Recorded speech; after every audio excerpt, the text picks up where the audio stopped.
अस्सलामु अलैकुम वरहमतुल्लाहि वबरकातुहू। इंट्रोडक्शन में ये 3 पॉइंट्स मैंने रखे हैं आप तक पहुंचाने के लिए कि आपका सफर, ट्रांसफॉर्मेशन जर्नी, उसकी नोयत को हमने देखना है। Discovering the power of constant action, मुस्तकिल मजाजी के जरिए अपनी पावर को डिस्कवर करना है, अपने गोल को हासिल करने के लिए, अपनी मंजिल तक पहुंचने के लिए, एक एस्पायरेशंस के लिए। तो देन ये चीजें हैं, इसमें मुस्तकिल मिजाजी एक अहम की हैसियत रखती है। ये लेकिन होनी चाहिए। Transformation journey and discovering the power of constant action in achieving our goals and aspirations होनी चाहिए, but there should be the through the lens of Islamic teachings. इस्लामी तालीमात से रूगर्दानी नहीं होनी चाहिए। And the last one, the embracing your potential require constant effort. हमारी constant effort के बगैर कोई भी चीज नहीं हो सकती है पूरी कंप्लीट। Embracing your potential, अपने पोटेंशियल को एम्ब्रेस करने का के लिए लाजमी है constant effort toward your goal, हमारे गोल तक पहुंचाने के लिए हमारी मुस्तकिल मिजाजी। That is the main and the key point for this. Kindly such keys, note the such keys, इन कीज को अपने अंदर नोट कर लें कि ये हमें कहना क्या चाहती हैं, हमें क्या करना चाहिए, क्या हम इन चीजों को फॉलो करते हैं या नहीं। देखें ना, इंपॉर्टेंस ऑफ कंसिस्टेंसी में मुस्तकिल मजाजी की अहमियत में एक आयत मैंने आपके सामने रखी है। या अय्युहल्लज़ीना आमनुस्बिरु वसाबिरु वराबितु वत्तकुल्लाह लअल्लकुम तुफ्लिहून। एक प्रिंसिपल है कुरान का इंसान के लिए। ऐ वो लोगों जो तुम अच्छे बने हो, मीन्स कि you wanna go at your step, अपने स्टेप्स पर, अपनी मंजिल की तरफ जाना चाहते हो, जाने लगे हो, इरादा कर चुके हो, नियत कर चुके हो, तस्मीम कर चुके हो। इस बिरु व स्वाबिरु मीन्स कि you will face lot of the things. अब बहुत सी चीजों को फेस करोगे।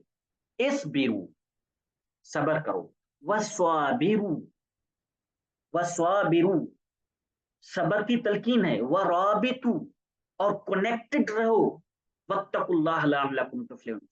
जब हम इस अंदाज में अपनी मुस्तकिल मिजाजी को लेकर चलेंगे ना, देन अल्लाह अलमाइटी, अल्लाह तबारक व तआला से हम डरेंगे तो अल्लाह तबारक व तआला हमें कामयाबी देगा। So that I have pointed the 5 points here. Consistency, consistency turns dreams into reality when we are following that ayah which I have quoted there. अगर हम इस आयत को लेकर चलते हैं जो मैंने यहाँ पर कोट भी की है कि अगर आप मुसम्मम इरादा कर सकते हो तो देन इसबिरु वस्वाबिरु वराबितु। हम करते हैं? आई थिंक हम नहीं करते हैं। हम बुज़दिलों की तरह थोड़े से झटके में मुतजलजल हो जाते हैं और खुद को गिरा देते हैं। No, never. तभी मैंने एक आयत आपको बताया ना कि एक बार मैंने आप लोगों को बताया, ला युकल्लिफुल्लाहु नफ्सन इल्ला वुसअहा।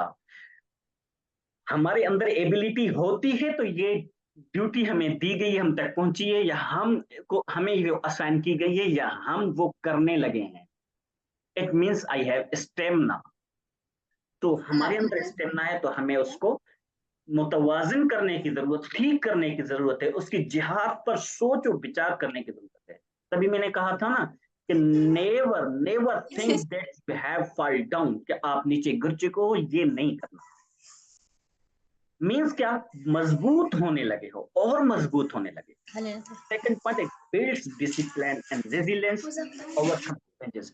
जो आपकी हमारी कंसिस्टेंसी जो है ना, ये हमारे अंदर एक तंजीम साजी करती है, एक हमारे अंदर डिसिप्लिन को जो ना क्रिएट करती है, बिल्ड करती है, एंड रेजिस्टेंस और इस्तिकलाल और मजबूती हमारे अंदर आ जाती है। चैलेंजेस का मुकाबला करने के लिए हमें फेस करना पड़ता है काफी चीजों को, which I have mentioned before that.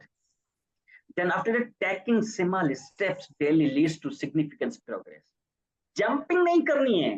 If you want to achieve your goal, don't try to jump and jump and jump. सोच समझ के स्मॉल स्टेप्स, आहिस्ता आहिस्ता, संभल संभल के इकदाम करने हैं, अपने कदम उठाने हैं। अगर आप मुस्तकिल मिजाज हैं ना, तो मुस्तकिल मिजाज अपने तमाम पहलुओं को देखता है, तमाम گول تک پہنچنے کے لیے جتنی بھی توجیحات اور ترجیحات ہیں نا ان پر فوکس کرنا لازمی ہوتا ہے. تبھی میں نے ایک آیت مبارکہ جو اوپر آپ کے سامنے ذکر کی ہے وہ تبھی اس کو میں نے کوٹ کیا ہے. Then the last one, consistency is the key to Allah's guidance, which I have wrote here. لَعَلَّكُمْ تُفْلِحُونَ وَاتَّقُوا اللَّهَ لَعَلَّكُمْ تُفْلِحُونَ. That is the major point. ٹھیک ہے نا. اگر آپ منزل تک پہنچنا چاہتے ہو تو اس چیز کو نوٹ کر لیں اپنے اندر.